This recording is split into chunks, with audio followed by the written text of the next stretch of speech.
Hello and welcome to episode 6 of the J&J Pod, featuring a conversation between Jon Laxmi and Jon Laxmi. The title of this week's episode, I'm Finally Homeless. Hey everyone, we are back with episode 6 of the J&J Pod. I'm finally homeless. Is that something to celebrate? We will get into the topic in a second, but before that, some context. J&J Pod is not only a podcast, but it is a family pod. This is my father, John, and I'm also Jonathan, and I'm going to introduce myself briefly before we talk about the topic, and then my dad can introduce himself. We've covered a range of topics. You could look at our other episodes with the links below. Ranging from finance, mental health, self-improvement, philosophy, politics, etc. So we hope these topics engage you, and we encourage you to provide feedback. My name is Jon Laxmi. I am the founder of Kismet. Kismet is a mission and a company. You've probably heard of the word, right? It means fate or destiny. And I think that a large problem that many of us are facing is loneliness, right? Finding deep, meaningful, and lasting connection. So I use the science of connection. There's a slew of data, empirical data, statistics, and a lot of science behind how we can connect and optimize better to lower conflict and to find and have deep relationships. I call it the lost art of love as well. Before this, I've done work across a lot of different industries. I was most recently an investor for the CIA's venture arm, looking into the space that I now focus on. And I had worked at the White House, NASA, JP Morgan. I've tried out a lot of different things and finally settled in this space. It's something I'm very passionate about. I'm one of the fastest growing influencers that's female focused. Definitely follow my social media if you are curious. But this topic is going to cover something that either might be front of mind for you if you are deciding to buy a home or deciding whether to buy a home, deciding whether to move, or you have a home and you're thinking about your children, you're thinking about refinancing, etc. So I will pass it off to my father so he can introduce himself, and then we'll kick off a discussion. Thanks, Jonathan. I am Jon Laxmi, the father who lives in Atlanta, Georgia. But for almost 30 plus years, I lived in the Northeast in the New York area, working in finance and also teaching a finance course at New York University for several years. Before that, I lived in West Virginia for 6 or 7 years. And actually, I started working in government. And particularly, I started my career in the housing finance industry. I was the finance director of the state housing agency in West Virginia, and then later moved to Morgan Stanley to start work in the housing finance part of the financial industry. So this is a topic that's close to my heart. It's close to everybody's heart. 78% of Americans in a recent survey associate home ownership with American dream. American dream is a lot of things. We talked about it in a previous episode. But a lot of people think that home ownership is one of the most important objectives in life. And I'm here to pronounce that no one really ideally should own a home. We'll talk about a few exceptions here and there, but generally, times have changed. Actually, it was never a good idea even in the past, but there were many social and financial reasons that people used to buy a house. But today, it makes no sense to own a house. It's a bad investment, actually. From 1980 to 2020, the return on investments for people who invested in a house was compounded 8% per annum. It's a very illiquid investment. You put money into a house, very difficult to sell it when you want to sell it. By contrast, if one had invested in the stock market broadly, in what's called the Standard & Poor's 500, S&P 500, you can buy or sell it with a click of a button. And over the same period, 40 years from 1980, the compounded annual return would have been 13%. So for some reason, people have gotten this idea in their mind that a home is a great investment. And of course, it's a great thing that people want to enjoy their backyard, barbecuing in the summer and all the stuff, good memories associated with homes. But I'm here to say it's not only a bad idea financially, but also from a social point of view, from a personal point of view, it is no longer really a good idea.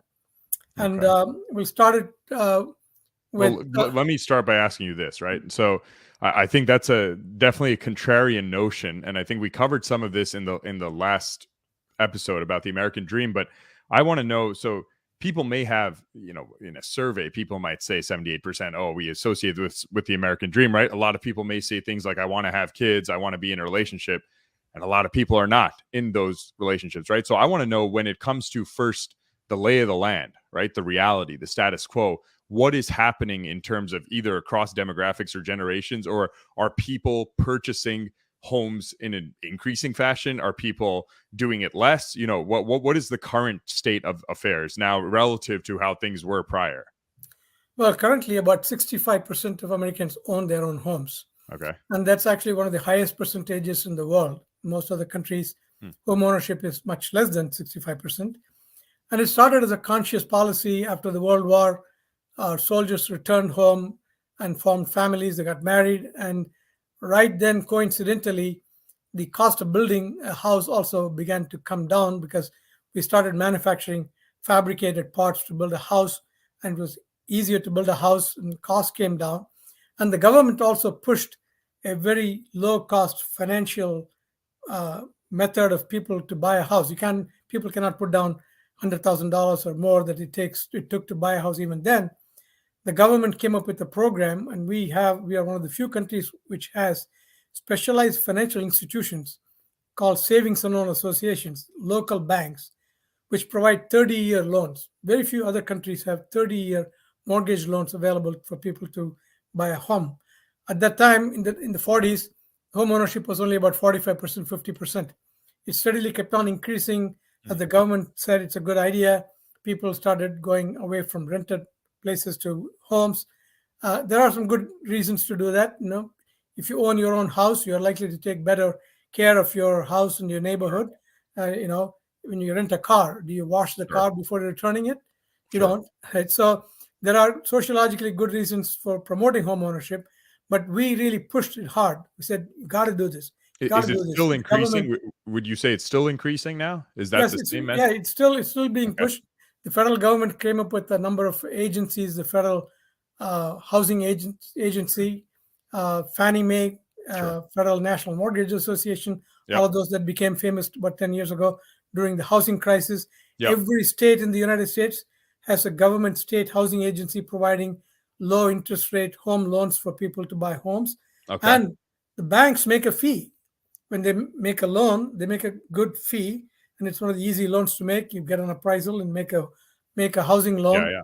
And so we are still pushing this as a good idea, and I'm saying no, it's no longer really a good idea. So let's get into then.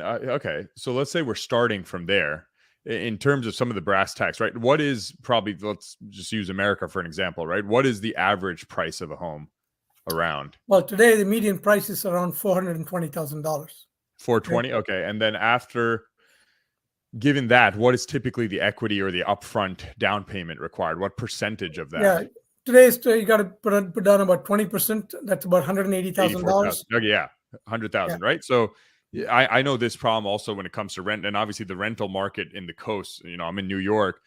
It is appreciated a lot, right? Especially during COVID, et cetera. A lot of landlords, if anything, had more power during that. People couldn't move as freely. But I want to know, a lot of, at least kids in my generation, they spend a good portion of their income into rent, et cetera, right? More than 50%. And from what I've heard, that's not a good allocation. So let's get back to this, 420,000. There's going to be tail ends on people who are buying more expensive homes or less expensive homes. But when you talk about those tail cases where it makes sense to buy a home, right? What percentage in general, when you're thinking about budgeting, how much should one have, or how much should a home's down payment be in relation to your net worth or your liquid money? Well, that's one of the most important, I think, arguments for why owning a home is a bad idea. I mentioned that the median home price is about $430,000 or so. Sure. And the equity payment on that is about $185,000. About $85,000. Yeah, $100,000, let's say, roughly. Sure. Yep. Today, that is the main savings for most people. In other words, most people's savings outside the equity in their own homes is $25,000 or less. In fact, only 14% of Americans have more than $100,000 in savings outside their own home. Only 5% have more than $500,000 in savings outside their own home. So people who own their homes, they are actually living in the only investment that they have, only savings that they have. They got to retire, they got to pay for kids' colleges at some point. They may have emergencies, they may lose a job and they may need money.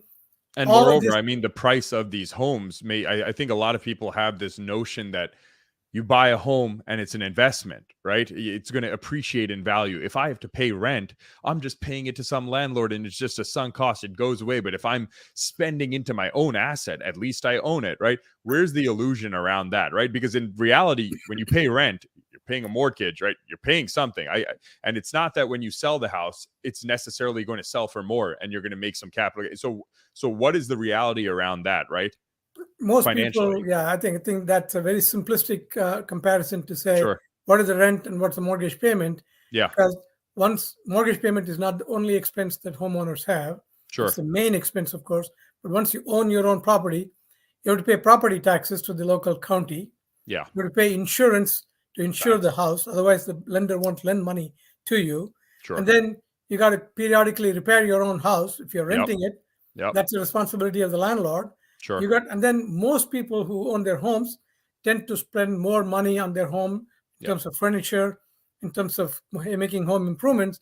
And when they buy a home, they don't really think about all of this stuff.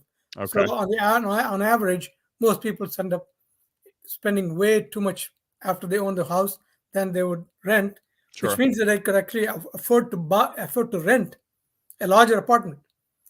Yeah, I For see. the same amount that they would spend owning a house, most people can own an apartment or rent an apartment that is 50% larger, more comfortable, or in a better location. So then let's talk about, I mean, when it gets to, we're talking about home ownership, but a big trend when we're bringing up the history of how this has been supported from a policy standpoint, right? Mobility and moving, right, to go buy a home or to go where homes are affordable was a part of the fabric, right? The culture of either immigrants coming to this country or making your way, being at the homestead and trying to create that nuclear family and move to where the job is, where the money is. So why is residential mobility in a long-term decline, right? How does this tie to home ownership? Are those two issues related? Yeah, they are related in a circular way. There's a chart here that's from a Harvard study done recently in 2020. And for steadily since the 1980s, the mobility has been declining steadily. At one point, Americans were the most mobile in the world. About 20% of Americans moved every year. And in fact, we came up with one of the most novel innovations, the U-Haul company, where people take all their possessions, put it into a little truck behind their car, and then haul it themselves, and then drop it off at some other place. That was really started by a couple in the 1940s. They wanted to move from Los Angeles to Portland, Oregon, and they had too much stuff, and they came up with this idea. And so it's a quintessentially American thing to be not rooted to a place, to go where the opportunities are. And we were doing that for a while. So that's changing then over now. time, I think it's come down for many reasons. One is demographics, because people get older and they tend to move less and less. The second thing is home affordability. Although interest rates have been coming down over the last 30, 40 years, correspondingly, home prices have been going up. And people's income have not been going up correspondingly. And so the affordability of homes has been diminishing, which means that people are moving less and less. And in fact, even I mentioned older people move less. This chart, which is from the same study, shows that even younger people are moving less and less. And that's something that you may have more to explain. Why would we thought that younger people would be up on the go and go where the opportunities are? And you might have some insight into what's happening here. No, I mentioned this in some of our episodes, right? We're talking about some of the economic motivators, also some of the cultural motivators that people were coming here or they wanted to find financial security. And I bring up this Maslow's hierarchy of what our generations or newer generations are focused on. And we mentioned this in the American Dream episode, the last episode, episode 5, that what people consider, what people prioritize in the younger generations is no longer the same as what older generations prioritize, right? Even within job security, millennials jump jobs almost every 2 years. right? They are willing to sacrifice pay to have more freedom. COVID obviously amplified telework, which is slowly on the rise, right? So I think that when people feel almost the privilege around work, what do they naturally prioritize? A lot of our generation is focused on relationships or the effect, the lack thereof of that, right? Mental health awareness, right? Therapy is on the rise. Gen Z is having the least amount of sex, highest use of antidepressants, right? They're craving platonic friendship. So when you really, let's take it back for a second. Let's think about relationships, okay, and how this affects the issue. A lot of people now are not in relationships like they were prior, right? 60% of young men are single, right? But only 30% of young women are female. What does that show? That shows an age discrepancy, that young women are dating older men. But what happens in a nation of young men trying to get jobs or working, making money, and not, why would they want to buy a house, right? If we really take it back to almost evolutionary psychology, what was the point of a house, right? It's to have a space for family. Yeah, show off to your neighbors. Right? We're trying to signal value, right? Oh, I've earned this. I can take care of someone. I can provide for it. Now, obviously, women are in the job force. They've been there for a long time. If anything, they're out earning men, right? Child contraception exists, right? So it's not, if there's a ton of single men who can't even get women, right? If there are women who have their own money, but they're by themselves, right? JP Morgan statistic that by 2030, 50% of women aged 25 to 44 are going to be single and childless. Why do you need a massive home, right? It doesn't even make sense. That you bring up something interesting. I recently ran into someone who bought a much more expensive car as the status symbol, but he lives in a smaller house. Yeah. And this is what I'm saying, that the Gen Z especially, right? A lot of them have changed their conception of what relationships are. So I'll give you a stat that in your generation, right, 80% of people who owned homes were married, right? Only 50% now. There are far more people cohabiting, etc., right? Relationships are almost a trial now. People don't assume if I'm with this person, I'll stay forever. It translates to also the job market. People don't work at a job for 5 to 10 years. I'm going to have a family, because that could make sense with the anchoring you're talking about, right?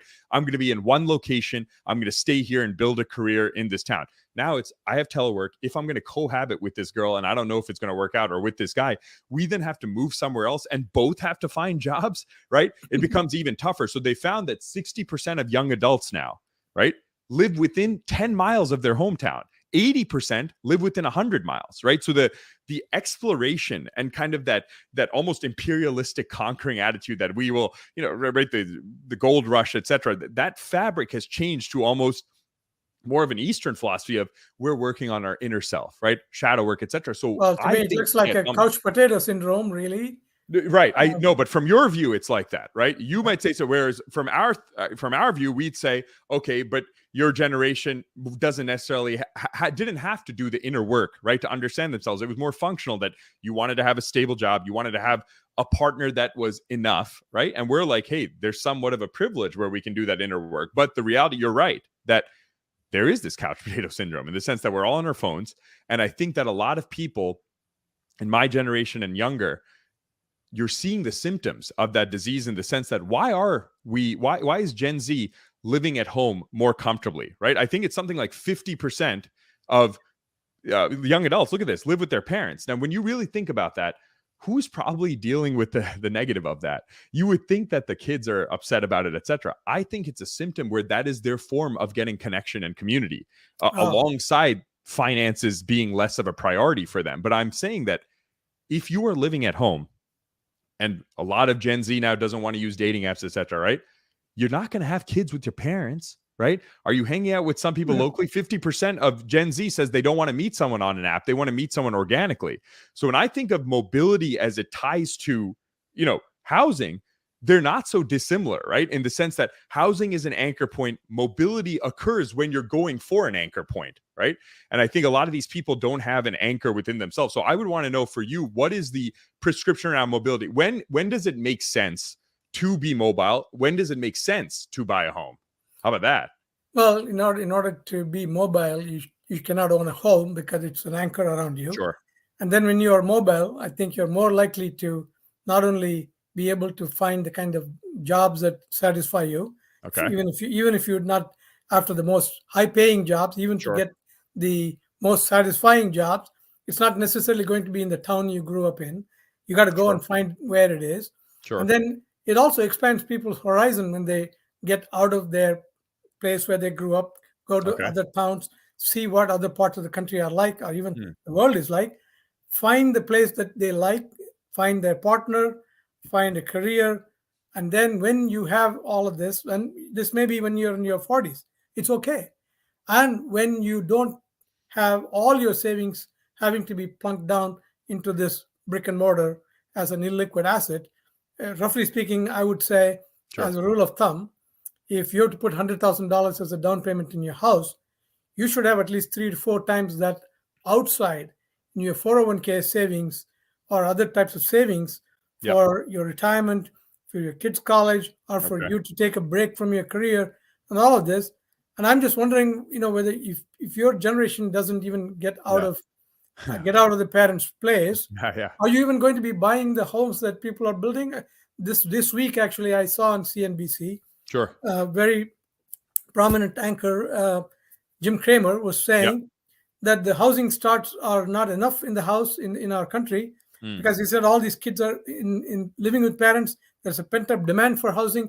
They need housing. Yeah. But listening to you, it looks like I don't think they No, I need mean, housing. for what? I mean, it's a simple question. For what? And first of all, 60 million Americans are now living in multi-generational homes, right? It's a 4 times multiple over the past 5 decades. I'm like, I don't think when we're talking about, hey, go explore a new place, etc., I don't disagree that there are benefits from that. But I'm saying that I think the problem for our generations, a large part of it is an internal one. This is why people are living close to home, etc. They can complain about broken relationships or families, etc., but they're staying there because of the familiarity, the comfort. Where they're feeling the unfamiliarity and they're trying to conquer is internal. How do I get the self-esteem to give enough of a crap, right? To care. And I'm not trying to even plug Kismet. It's actually the opposite. I started this company because I see this as the issue that mobility, they're envisioning if I move to a new city, I'm going to have the same life that I'm having here, right? It's not the same thing as moving from India necessarily to America, or in the past, I'm going to go where a good job is in GE, etc. I think a lot of people with the jobs, they're finding minuscule problems of, I want to have a little more vacation. I want to have this telework. That's why we jump jobs so easily, right? I don't think the core is going to be economic freedom. And even if there's an economic viability argument for why houses make sense, let's say at a certain point, right? Let's say at some point it makes a difference or it starts to appreciate as an asset.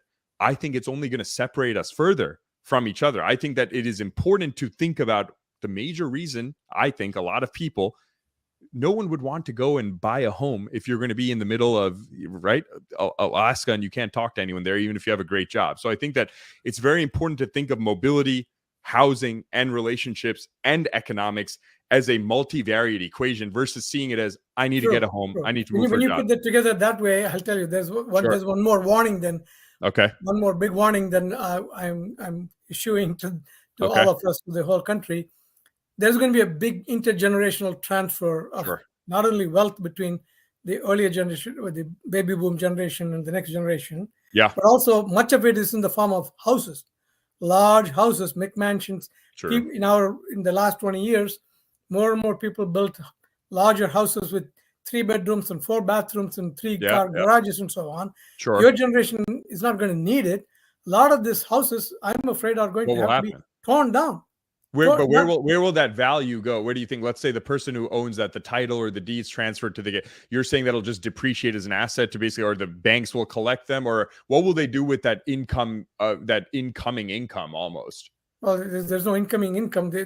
Our generation is going to pass on the property, and no one will Your live in it. generation will not want to move into those houses. Agreed. The houses will be sold at prices that are going Sure. to steadily erode. Sure. There'll be eventually another, not a big crash, but a Sure. steady erosion in value. Another reason not to invest in housing anymore. And eventually, what I think will happen is more and more that there will be a new ecosystem created. I think from a corporate form of ownership of multi-family houses, houses that are rented to people like you. Yeah. Not owned by you. I mean, we're moving towards that. I think it's happening. KKR and Carlyle and they're doing big it. private equity firms are now buying homes across the country, I think what they have in mind is they know that your generation is not going to be buying these No, houses. think about the shared economy. Think about Uber, Airbnb, WeWork. This is all a distributed economy. But what I'm saying is from the individual, those are the people at the top who are going to be trying to capitalize on these trends. But I'm saying as an individual, if you are in Gen Z, right?